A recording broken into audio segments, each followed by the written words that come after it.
نحمده ونصلي على رسوله الكريم اما بعد.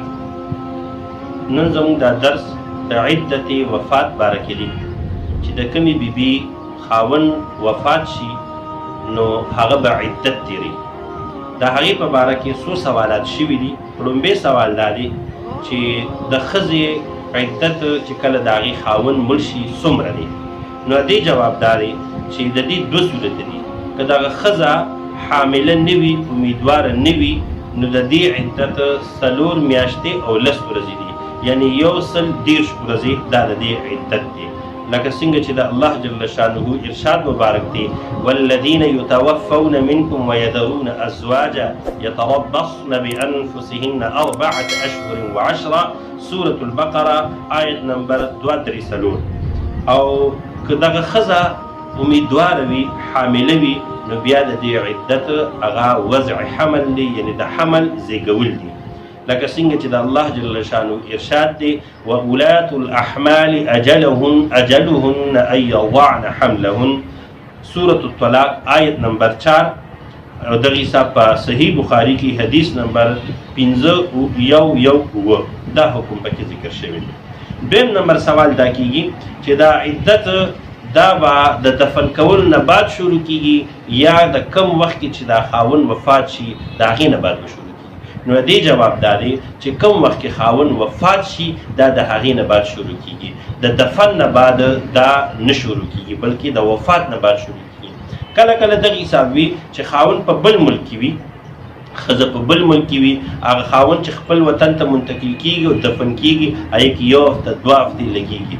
نو دغه وخت نه د وفات وخت نه به دا نه شروع کیږي، د تدفین د وخت نه به نه شروع کیږي بلکې کم وخت کې چې خاوند وفات شلو د هغې وخت نه به دا عدت شروع کیږي. لکه څنګه چې په شرح تنویر الابصار کې دي ومبدأ العدة بعد الطلاق وبعد الموت على الفور، جلد نمبر 3 صفحه نمبر 520. سوال نمبر 3 دی چې د ښځې خاوند په منځ کې د حقوق زوجیت نوی ادا شوي 3 میاشتې بالفرض، نو آیا دا 3 میاشتې به دا به په عدت کې شمارېږي که نه به شمارېږي؟ نو جواب یې دا دی چې نه، دا به په عدت کې نه شمارېږي ځکه چې دا عدت دا خو د وفات نه بعد شروع کېږي او دغه حقوق زوجیت خو د وفات نه مخکې چې کوم دي نه دي ادا شوي. نو لہذا چونکې عدت د وفات نه بعد شروع کېږي د دې وجې نه چې کوم دی دغه 3 میاشتې به پکې نه شمارېږي چې په کوم کې حقوق زوجیت نه دي ادا شوي.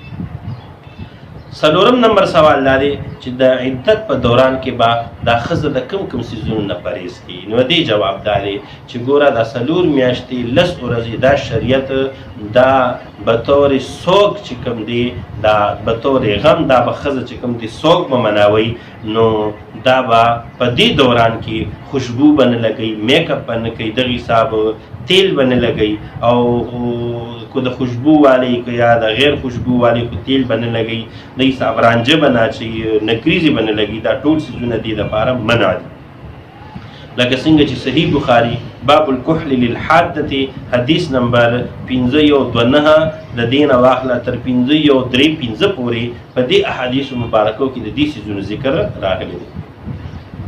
5 نمبر سوال دا دی چې دا ښځه به عدت په کوم ځای کې تېروي؟ نو دې جواب دا دی چې دا به د خاوند په کور کې تېرېږي. که د خاوند دا کور د کرۍ او که ذاتي کور په کوم ځای کې چې دا خاوند سره اوسېدله دا به په هغه ځای کې عدت تېروي. لکه څنګه چې دا حکم په شامي کې راغلی دی په صفحه نمبر 536 او جلد نمبر 3 کې. 6 نمبر سوال دا دی که څه مجبوري د حساب راغله نو د مجبورۍ په صورت کې دا ښځه دا یو کور نه بل کور ته تللی شي، دا خپل کور بدلولی شي که نه شي بدلولی؟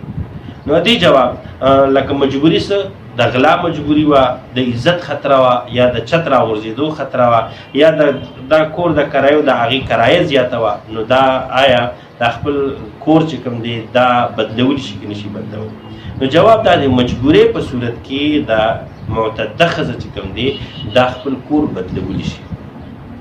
خو په دې صورت کې چې د دې څه حل نه وي هله بدلولی شي. که چېرې بالفرض د غلا خطره ده نو ورثو ته پکار دی چې د دې مدد وکړي، دې سره د دې رور یا د دې پلار یا د دې حساب بل یو محرم چې کوم دی هغه د دې کور ته منتقل شي او د دې دا مجبوري دې ختمه کړي او د الله جل شانه حکم پوره کولو کې د دې مدد وکړي.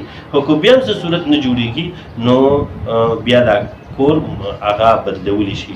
خو دغه کم کور کې چې خاوند سره اوسېدله نو چې هغې سره څومره نږدې کور میلاویږي نو دا د هغې ته منتقل شي.